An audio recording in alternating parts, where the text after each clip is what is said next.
Bueno chicos, ¿qué tal? Hoy en el curso de Historia Universal vamos a hablar del tema de Egipto Antiguo, primera parte.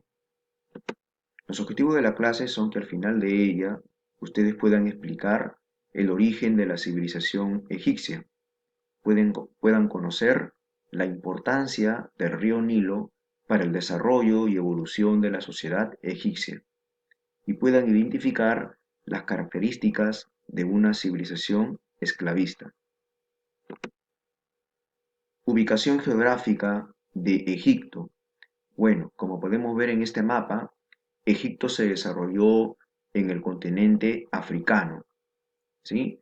Específicamente en la parte norte, como podemos ver en la parte norte y oriental de este continente, es decir, en el nororiente del continente africano, a orillas de un río llamado el río Nilo. La presencia del río Nilo hizo pues, le dio vida a esta civilización.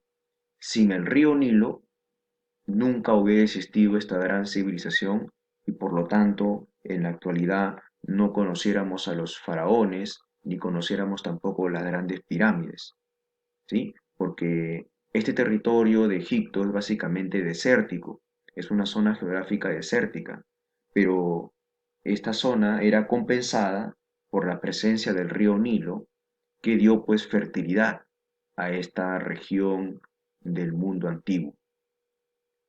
Egipto presenta dos regiones bien definidas, el Bajo Egipto, que es una región fértil, productiva, y el Alto Egipto, que es una región montañosa, de ahí viene su nombre.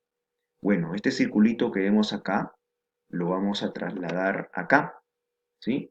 Entonces, el Bajo Egipto es la parte norte de Egipto, ¿sí? La parte norte de Egipto es una región, recuerda, fértil, eso quiere decir que es una región productiva, idónea para el cultivo de alimentos, excelente para la agricultura. Es un área amplia de forma triangular, como podemos ver, ¿no? Es una forma de forma triangular, incluso si lo miramos desde otro punto de vista, ya podemos ver que tiene forma de D, forma de letra D, ¿ya? Eh, que corresponde pues a la desembocadura del río Nilo en el mar Mediterráneo. En cambio, el Alto Egipto está ubicado en la parte sur, es una zona montañosa, de ahí viene su nombre de Alto Egipto, es una zona ya accidentada. Bueno, recuerda, ¿no? Al norte está el mar Mediterráneo, al este el mar Rojo, al oeste el desierto del Sahara y al sur está pues lo que es Sudán, ¿sí? El país de Sudán. Economía. La base de la economía egipcia fue la agricultura. La agricultura fue facilitada por la presencia del río Nilo. Ellos, por ejemplo, cultivaban cereales como el trigo y la cebada. Cultivaban también verduras como las arvejas, lechugas, cebollas, pepinos, también frutas como la uva, los higos, granadas. El río Nilo tiene un régimen irregular. Esto quiere decir que varía su caudal durante los meses del año. El caudal es el volumen de agua que tiene un río. Bueno, es decir, el río Nilo durante los meses de verano en Egipto, de junio a septiembre, debido a las lluvias, ¿sí? Entonces el río Nilo presenta una creciente, o sea, el nivel del agua aumenta y por lo tanto el río se sale de su cauce y es un periodo de inundación. Después de la inundación quedaba una capa de limo, y recuerda que el limo, ya lo hemos tocado en el tema de Mesopotamia, es un abono natural que hace más fértil la tierra. Para que me entiendas mejor, vamos a observar la siguiente imagen. Este es el río Nilo en su caudal normal, en una época normal.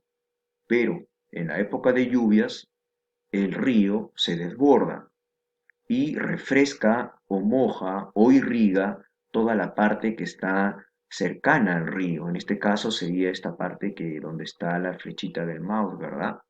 ¿Sí? Entonces podemos ver pues que esta zona ya es refrescada por las aguas del río Nilo. Cuando pasa la época de lluvias, es decir, en los meses de octubre, noviembre, el río vuelve a su caudal normal y esta zona que fue irrigada, ahí el río dejó pues sus componentes químicos, dejó sus propiedades nutritivas y por lo tanto es un área muy fértil, idónea para la agricultura. Entonces se convierte pues en un abono natural gracias a la presencia del río. Entonces este abono natural, recuerda, se llama el limo. También aparte de la agricultura se dedicaron a la ganadería. Ellos domesticaron, por ejemplo, vacas, bueyes, cerdos, cabras, ovejas.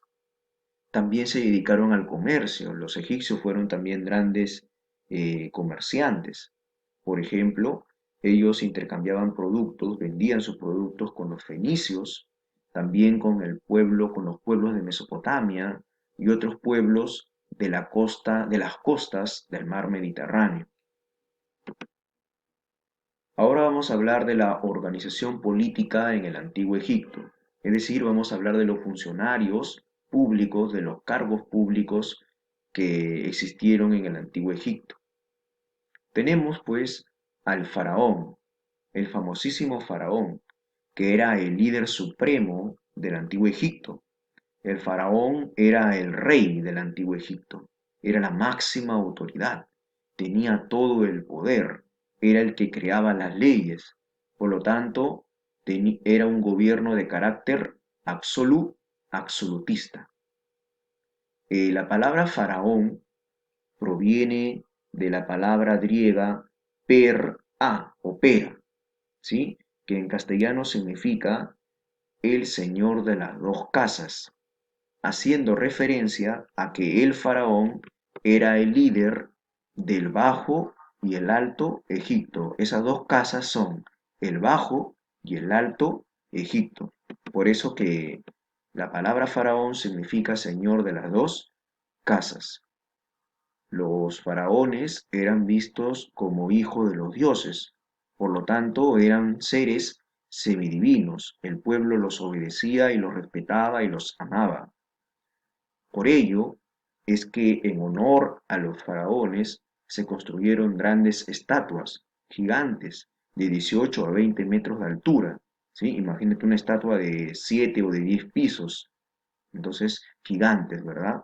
Por ejemplo, las famosas pirámides de Egipto fueron tumbas especialmente para los faraones, ¿sí? Para un faraón, ¿no? ¿Sí? Keops fue un faraón, Kefren fue otro faraón y Miserino fue otro faraón. Imagínate, ¿no? Una gran pirámide para como tumba para un solo faraón. Luego vamos a hablar ahora del escriba real. El escriba real era una persona de confianza del faraón. Siempre estaba cercano al faraón. Por lo tanto, era un secretario directo de él. ¿Sí? El nombre de escriba es que era una de sus funciones, como podemos ver en esta fotografía, era pues escribir. Escribía todo lo que mandaba el faraón. Por ejemplo, las leyes que quería crear el faraón eran escritas por estos escribas reales. ¿Sí? Muy bien. Ahora, él llevaba el registro de todas las acciones y medidas que tenía pues el gran señor, el gran faraón. Ahora vamos a hablar del gran visir. El gran visir era un primer ministro del reino. Al igual que el escriba real, era una persona de confianza del faraón. Por lo tanto, era una persona que supervisaba y fiscalizaba a los representantes del gobierno en los pueblos de Egipto antiguo. Es decir, el gran visir viajaba a los pueblos de Egipto a verificar si es que los funcionarios egipcios estaban cumpliendo con sus funciones, con sus labores. Si es que estos funcionarios no cumplían con sus labores, ya con sus deberes, entonces se aplicaba la ley y se les podía castigar incluso hasta con la muerte. El gran visir era algo así como lo que para los incas era el Tucuricot. Recuerda que el Tucuricot en el imperio incaico eran pues los ojos y oídos del inca. era el que todo lo ve, ¿no? Era el fiscalizador. Igual era el gran visir allá en Egipto. Los visires son los que se encargan de las funciones administrativas, son los ministros, son los asesores del faraón, los consejeros del faraón, ¿ya? Los visires estaban al mando del gran visir. Los sacerdotes eran los encargados de dirigir las ceremonias religiosas. Herodoto, el padre de la historia,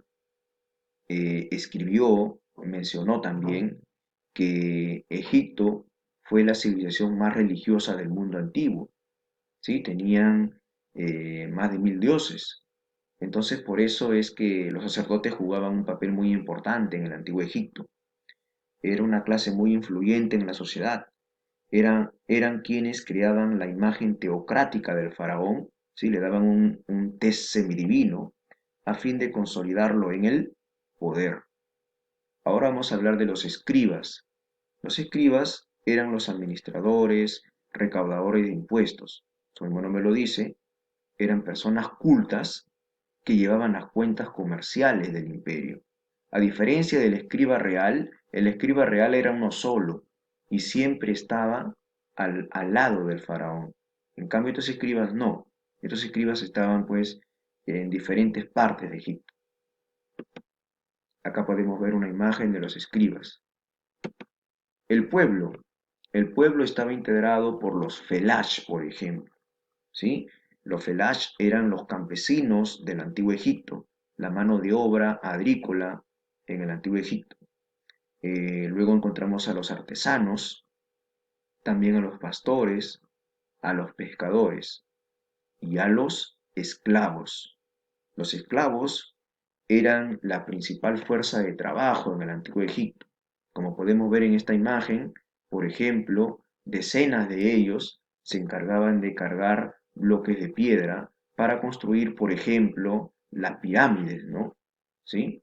E incluso en esta imagen podemos ver que acá hay más grupos de esclavos cargando estos bloques de piedras. En esta imagen, por ejemplo, podemos ver el momento de la esclavitud de los hebreos en manos de los egipcios. Recuerda que según la Biblia, los hebreos fueron esclavizados por los egipcios durante 210 años. Los esclavos venían prácticamente de las guerras, fueron prisioneros de guerra. Evolución histórica de Egipto. Bueno, en esta clase vamos a hablar del primer periodo, el periodo arcaico o predinástico de Egipto. El primer periodo. La palabra arcaico significa antiguo, ¿sí? Todavía en este periodo, todavía no habían faraones. ¿Por qué? Porque no existía un reino unificado, ¿sí? Solamente habían un montón de ciudades-estado llamadas nomos, ¿sí? Cada ciudad-estado era llamada nomo y era autónoma. Y cada nomo era dirigida por un patriarca, un jefe local llamado nomarca. Estos nomos se dividían pues los nomos del Bajo Egipto y los nomos del Alto Egipto, las ciudades del Bajo Egipto y las ciudades del Alto Egipto. No había una unificación aún. Entonces, es por eso que se van a unificar y se van a formar confederaciones. La Confederación del Alto Egipto y la Confederación del Bajo Egipto. Es decir, la unión de los pueblos o de las ciudades-estado del Bajo Egipto y del Alto Egipto.